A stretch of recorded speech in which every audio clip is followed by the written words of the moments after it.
O Bolsonaro falou que ele vai fazer o que a ditadura não teve coragem de fazer, cara. É esse o nível do nosso próximo presidente. Entendeu? Não vai ser presidente. Você pode virar, primeiro de janeiro de 2019, estaremos todos no pelotão de fuzilamento, cara.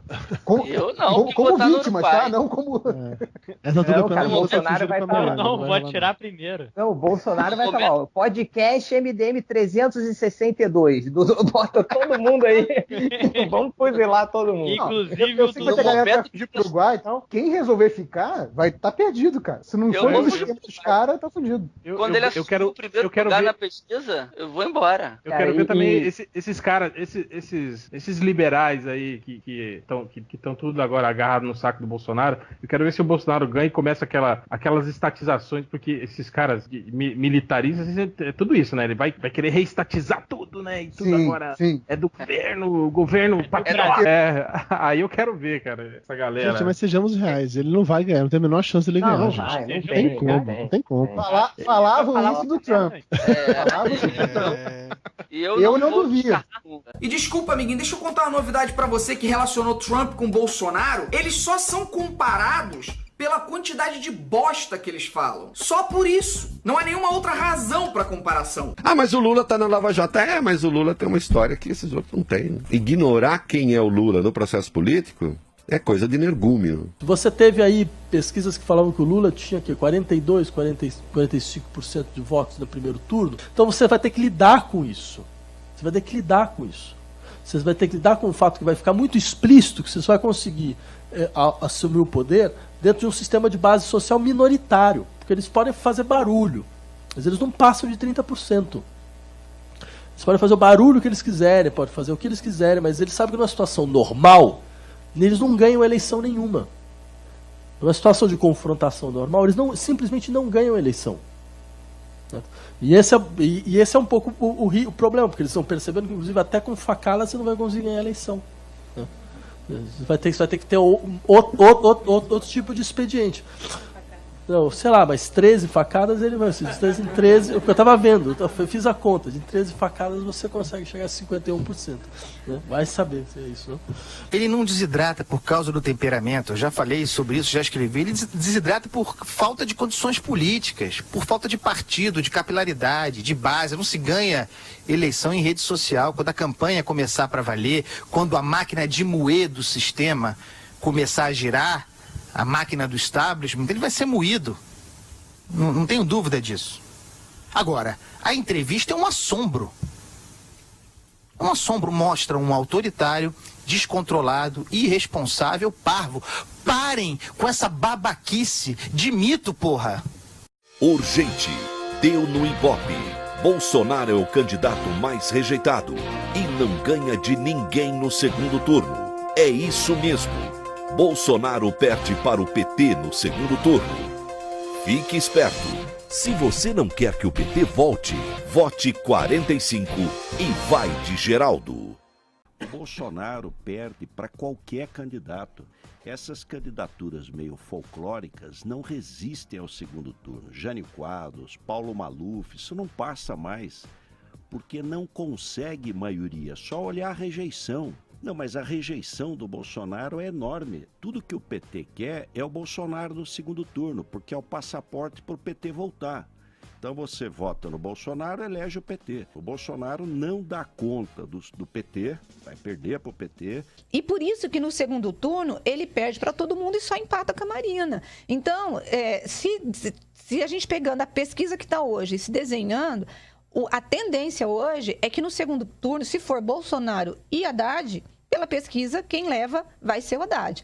E aí tem muito a ver com essa questão da democracia e do risco e do medo da democracia, que o país tem medo desse resquício da ditadura e tal. Quem caiu vítima da teia do bolsonarismo nas redes sociais sabe do que são capazes seus militantes com auxílio de perfis robôs. Essa conversa mole não tem a menor importância. O bolsonarismo como pensamento ou tendência não existe. O que se tem de presente e real é a gritaria das redes, nas redes, com aqueles seres inteligentes a pregar que se enforque o último comunista com a tripa do último gay. E aí eles vão pro YouTube, ficam falando aquelas porcarias para imbecis. A direita, ela viu que está crescendo muito na classe A e B. Os votos do Bolsonaro são classe A e B. Esse movimento evangélico junto com a classe A e B, que são os brancos. Tá sendo fake news geralmente isso aí. Os brancos... Não é fake news, é só você ler pesquisa. Os brancos, classe A e B, branco, não é? Branco, questão de segurança afeta muito mais pobre do que mulher rico. Não vota ainda no Bolsonaro. Então, quem é o maior alvo da criminalidade? É o jovem, sabe, entre 18 e 35 anos, negro, claro. Inclusive afeta muito o negro, por isso que tem muito negro votando no Bolsonaro, ao contrário do que querem dizer. Não tem muito fala que é só branco, fala que sei lá, mas o que... Não, eu tô falando que negro não vota no Bolsonaro. Então por que ele tá em primeiro lugar nas pesquisas, num país que é completamente miscigenado? Você acabou de dizer que a pesquisa... O Bolsonaro tá em primeiro lugar nas pesquisas por causa da segurança.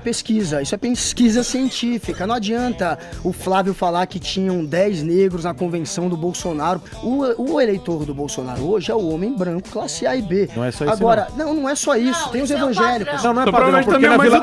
E atende uma comunidade que muita gente lá vai votar no Bolsonaro por questão da segurança. Já que você citou São Paulo? Sim. São Paulo, o Bolsonaro estava em primeiro. Não, mas é que você falou assim, é só A, B e homem branco. Porque senão a gente rotula, né? Não é só. Agora, é uma maioria, sim, de gente, de homem branco da classe A e B. E o Bolsonaro... as mulheres, por exemplo, elas representam hoje 52% dos eleitores. É a maioria, portanto. 80% das mulheres não sabem quem vão votar. Elas é que vão definir a eleição. Bolsonaro não atrai voto de mulher. E não tem muita frase clichê. O Bolsonaro em São Paulo. O Bolsonaro é ruim. Então, o Bolsonaro é pé. E o Bolsonaro, além de ser péssimo, ele é... Por que ele tá em primeiro? Eu não entendo isso. Não, ele tá caindo, amigo. Não, ele tá indo. Não tô caindo, não. Tô ouvindo aí. Ele tá em primeiro. Deixa eu fazer uma meia-culpa. Porque agora ele vai... A realidade é que as pessoas têm só um reflexo do que é o Bolsonaro. Eles estão começando a conhecer o Bolsonaro agora e o Bolsonaro já está começando a cair nas pesquisas. Aqui em São Paulo ele caiu já. Ele já está atrás do Alckmin e o Alckmin vai tomar muito voto dele ainda. Me corrija. Mas o Alckmin deu só com a favor. Eu acho que o Bolsonaro não disputa. Eu acho que ele não disputa e se disputar não tem chance, porque, sinceramente, eu acho que não tem chance. Eu acho que na hora, sabe... mesmo pessoas que hoje pensam terão vergonha de dizer que vão votar numa pessoa tão reacionária. Mas se você me perguntar, repetir a pergunta anterior, não acho que também seja o candidato que vai vencer as eleições, nem Lula e nem Bolsonaro. Trata-se de um atentado para impedir que o mito se eleja presidente da República. Para tanto, forçoso seria que o deputado fosse considerado o vitorioso certo das eleições. Então nós vamos impedir o vitorioso certo das eleições. Mas segundo a pesquisa que saiu ontem, pode-se dizer que ele é o derrotado certo das eleições por enquanto. Ele perde para todos os candidatos mais influentes. A rejeição dele havia disparou. Cresceu 7 pontos em 2 semanas. Completamente sozinho. Mas assim, nenhuma pessoa para dizer, boa Bolsonaro. O senhor não se sente solitário? Mas é uma imagem que é triste. Não é 70 e não é 2, concorda? Quer dizer, tem uma margem de erro. Mas qual o tamanho dessa margem de erro? A gente está dizendo que uma em cada 5 pessoas vai votar no Bolsonaro? Alguém 20% é isso. Entendeu? A pesquisa Se a eleição fosse hoje... A pesquisa, então... Mas você não conhece ninguém que vota no Bolsonaro? Ele é impopular? Pessoalmente, ele é uma invenção do Datafolha? Mas a gente tá... Não. Eu também conheço um monte. Eu venho muito da geração otimista do governo do PT que não viu nenhuma merda acontecendo enquanto viva. Então, todas as coisas que foram acontecendo de 2014 para cá foi muito... Não, é óbvio que eles não vão conseguir dar um impeachment na Dilma. Foram lá e deram. Não, é óbvio que não vão passar reforma. Passaram. Aí agora eu tô com muito medo de estar nessa... É óbvio que o Bolsonaro não vai ganhar. Aí ele vai lá e ganha. Porque agora eu tô começando a ter uma série de choques de realidade. Cara, eu lembro do PT falando pra mim, quando eu fui entrevistar o Haddad, dizendo, não, pra gente é ótimo ir pro segundo turno com o Bolsonaro, vai ser fácil de ganhar, dizendo, cara, que ódio, cara, que me dá. Não, mas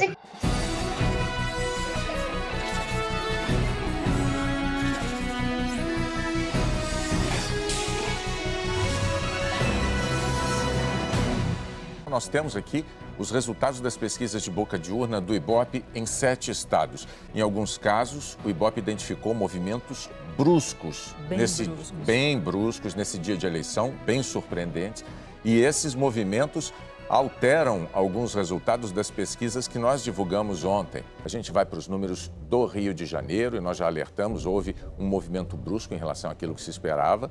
Segundo a boca de urna do Ibope, Wilson Witzel, do PSC, disparou e vai disputar o segundo turno com Eduardo Paes, do Democratas. Wilson Witzel, do PSC, aparece com 39% dos votos válidos. Eduardo Paes, do DEM, aparece com 21% dos votos válidos. Relembrando, Witzel, ontem, na pesquisa divulgada ontem, tinha 12%. Totalmente 12 dos válidos, 12. Eduardo Paes tinha 32%.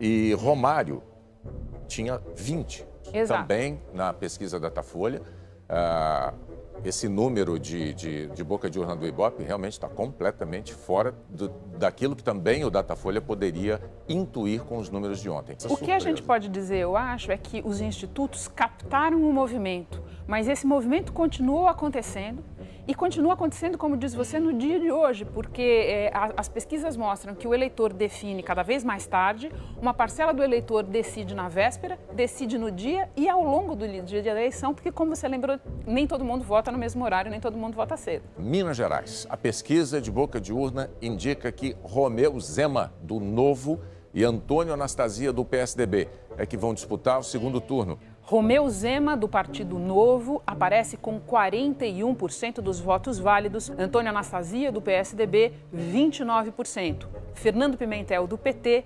22%. Deve disputar o segundo turno com Antônio Anastasia. E aqui a gente vê uma história que provavelmente nós vamos ver várias essa noite, que é a de governadores que não só não conseguem se reeleger, mas não conseguem passar nem a etapa final da disputa. Depois nós vamos, com um pouco mais de calma e distanciamento, fazer uma análise sobre os possíveis efeitos de apoios de governadores a candidatos à presidência que possam ter tido algum tipo de influência em cima da hora. Vai ter muita história para contar sobre isso. Aparentemente houve esta influência. A gente segue, então. Números do Senado em Minas Gerais. E Dilma Rousseff, do PT, 15%. Quando você falava de reviravoltas, também para o Senado, essa talvez seja o principal exemplo, porque Dilma Rousseff aparecia durante toda a campanha, em todas as pesquisas, liderando a intenção de voto para o Senado. Mas o que surpreende é que ela aparecia em primeiro em todas as sondagens. E parecia consolidada a posição dela em primeiro lugar. No Rio de Janeiro, o Ibope diz que Flávio Bolsonaro, do PSL, foi eleito para o Senado. Números aqui, 28% dos válidos para Flávio Bolsonaro e Lindbergh Farias, do PT, atual senador, 12%. Em São Paulo, o Ibope diz que Major Olímpio, do PSL, está eleito senador. A segunda vaga é que está indefinida, Renata. Major Olímpio, do PSL, 24% dos votos válidos. Eduardo Suplicy, do PT, 15%. Neste momento, surpreende a posição de Suplicy em terceiro lugar. Major Olímpio, com esse desempenho, é um partido do candidato a presidente Jair Bolsonaro. Acho que é um fenômeno que a gente vai identificar muitas vezes na apuração. Gente que subiu nas pesquisas na esteira da subida de Bolsonaro. É isso aí. Vamos seguindo, então. Estamos diante de um tsunami eleitoral, uma avalanche eleitoral aí em favor do candidato Jair Bolsonaro. Janaína Pascoal aparece ali do PSL, Eduardo Bolsonaro do PSL, quase 2 milhões de votos. Na sequência, Joyce Hasselmann do PSL também, 1 milhão de votos aproximadamente. Santa Catarina, comandante Moisés do PSL, é o primeiro governador, portanto, matematicamente eleito. Romeu Zema do Novo está matematicamente eleito governador de Minas. Wilson Witzel do PSC, matematicamente eleito governador do Rio de Janeiro. João Dória, do PSDB, é o governador eleito de São Paulo. Às 7h21 da noite deste domingo, chega a informação de que Jair Bolsonaro está eleito presidente da República. Parabéns ao presidente eleito do Brasil, eleito democraticamente nas urnas por milhões de brasileiros. Vai ver o que esses caras disseram. Vocês erraram. Vocês estavam errados. A estratégia de vocês era uma merda. Vocês não sabem nada. Não conhecem a temperatura das ruas, não conhecem a população, não conhecem a história que está sendo vivida aqui. E aí eles vão pro YouTube, ficam falando aquelas porcarias para imbecis.